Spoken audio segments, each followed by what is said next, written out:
বিচারহীনতার একটা সংস্কৃতি বাংলাদেশে রয়ে গিয়েছে। কারণ কোনো ঘটনারই কখনো বিচার হয় না। আমরা সেটা বিএনপির আমলেও দেখেছি, আওয়ামী লীগের আমলে তো অনেক বেশি দেখেছি। সৈয়দ তুষার বললেন যে আওয়ামী লীগের যে ন্যারেটিভ, কিন্তু দেখা গেছে আওয়ামী লীগের আমলেই সবচেয়ে বেশি আগুন লাগানো হয়েছে, সবচেয়ে বেশি জমি দখল হয়েছে, সবচেয়ে বেশি সাম্প্রদায়িক দাঙ্গাগুলো হয়েছে।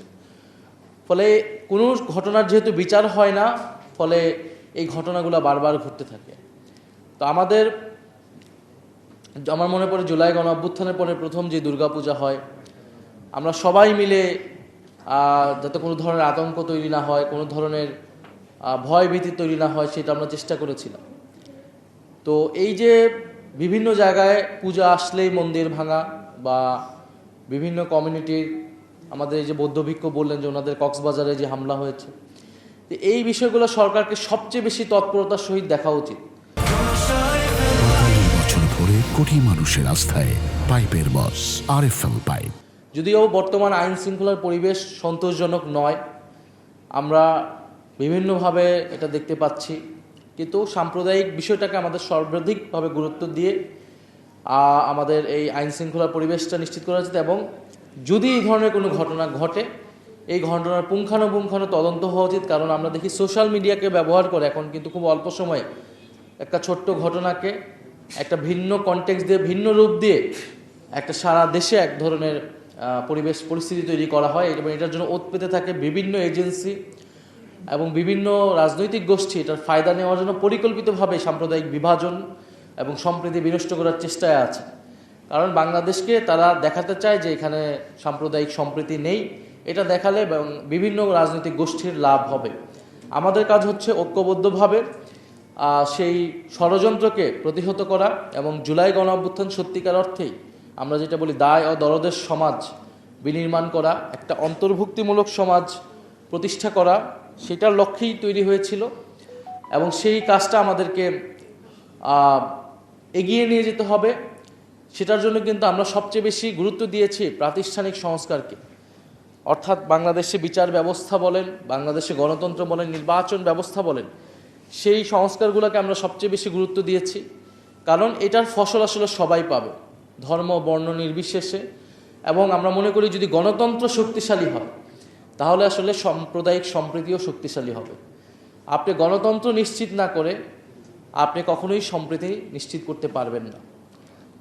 সম্প্রীতি নিশ্চিত করার পূর্বসূত্র হচ্ছে গণতন্ত্র নিশ্চিত করা। গণতন্ত্র নিশ্চিত করার পূর্ব শর্ত হচ্ছে আমাদের যে রাষ্ট্রীয় প্রতিষ্ঠানগুলো, নির্বাচন ব্যবস্থা, আমাদের বিচার ব্যবস্থা, সেটা নিশ্চিত করা। ধরেন যদি উচ্চকক্ষ হয় ভোটের অনুপাতে, সেখানে কিন্তু সকল সম্প্রদায়ের প্রতিনিধিত্ব নিশ্চিত করা আরও বেশি সহজ হবে, যেটা নিম্নকক্ষে হচ্ছে না। কিন্তু সেটা উচ্চকক্ষের মাধ্যমে কিন্তু আমরা সেটা করতে পারবো। ফলে সেই জায়গা থেকে এই সংস্কারগুলোর পক্ষে, এটা কোনো দলের সংস্কার না, দলের লাভের জন্য না। এই সংস্কার হলে বিরোধী দল বা আমরা যে খুব লাভবান হবে এরকম না। এটা দেশের মানুষ লাভবান হবে, রাষ্ট্র লাভবান হবে। আপনারাও আপনাদের জায়গা থেকে কথা বলবেন, সরকারের সাথে যখন আপনারা আলোচনা করবেন এই বিষয়গুলো আপনারা বলবেন। যদি বিচার ব্যবস্থা ধরেন স্বাধীন নিরপেক্ষ থাকে, তাহলে যে কোনো সাম্প্রদায়িক হামলার বিচারের কিন্তু সুফলটা আপনারা পাবেন। কারণ বিচার ব্যবস্থা কোনো কেবলমাত্র সরকার বা কোনো সম্প্রদায়, কোনো দলের কুক্ষিগত থাকবে না। ফলে এইগুলো নিয়ে আপনারা ভাববেন।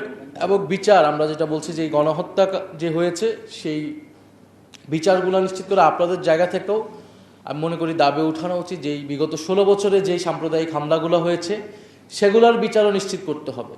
আমরা শুধু 16 বছরে গুম, খুন ইত্যাদির কথা বলতেছি, কিন্তু সাম্প্রদায়িক যেই ঘটনা হয়েছে সেগুলোর বিচারও যাতে নিশ্চিত করা হয়, সেই দাবি আমরা উঠাচ্ছি আজকের এই জুলাই সম্প্রীতি সমাবেশ থেকে। এবং আপনারা বর্তমান যে রাজনৈতিক পরিস্থিতি দেখতেছেন, যে দেশে আমরা একটা ভয়ের পরিবেশ আবারও দেখতে পাচ্ছি। বিরোধী মতকে দমন পীড়ন করার পুরনো কায়দা আমরা এই সরকারের মধ্যে দেখতে পাচ্ছি।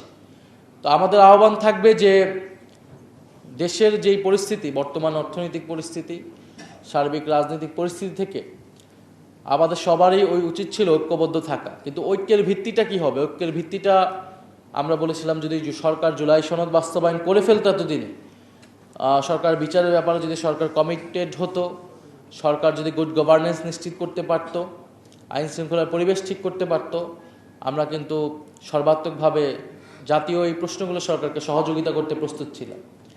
ফলে এখনও আমরা এটাই বলবো, সবার জায়গা থেকেই দায়িত্বশীল আচরণ করা উচিত, কারণ আমাদের জাতীয় ঐক্যের জায়গাটা কিন্তু এখনও প্রয়োজন জুলাই গণ অভ্যুত্থানকে সফল করার জন্যই। আর দেশের যে অর্থনৈতিক রাজনৈতিক সংকট থেকে উত্তরণের জন্য আমাদের এটা প্রয়োজন।